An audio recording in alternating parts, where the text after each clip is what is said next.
I'm here with Crystal Rose Pierce. Crystal just had a baby, a beautiful baby girl called Aurora. Long live the Princess Aurora. And she has something called proof of birth.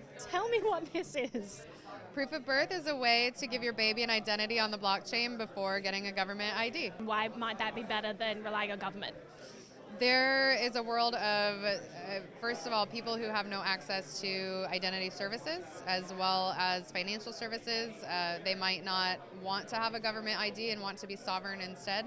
Maybe you have your baby over international waters. There are a lot of reasons why people might want to have a global record that could be recognizable through any system. This is the first step. I think identity is the number one challenge to solve. The reason that people don't have financial access primarily is because they don't have a piece of paper that identifies them properly in their current place.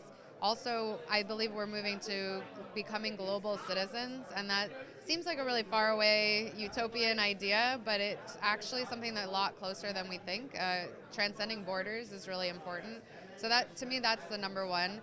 Also, healthcare records and things like data that we can own. Anything that is personally identifiable to me and might need to be encrypted and locked in secret or be completely transparent, the blockchain can do all of that.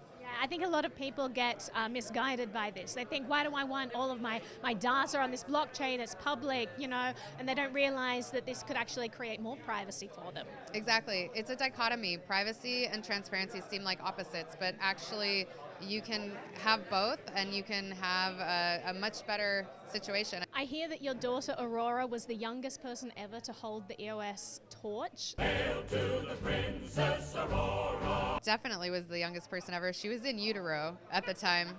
So how did this happen?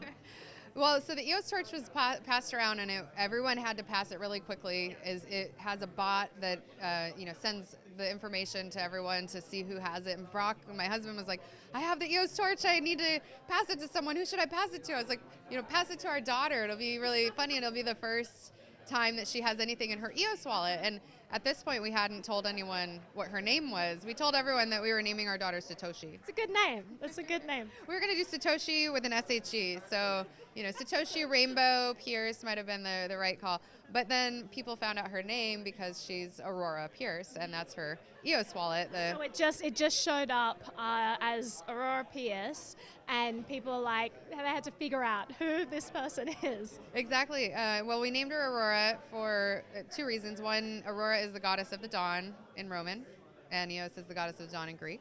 And the second is it's 12 characters. 12 characters is the number of characters you need for an EOS address. I think that's a great way to think, what am I going to name my child? Well, is it 12 characters? Makes sense. Exactly. I wanted to make sure she's also going to be the youngest person on the Voice network. And we're now striving to get her to be Forbes 1 under 1.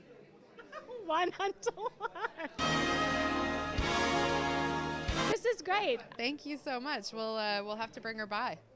I'm asking people what's one thing that everyone should know about EOS. What would she say? How old is she now?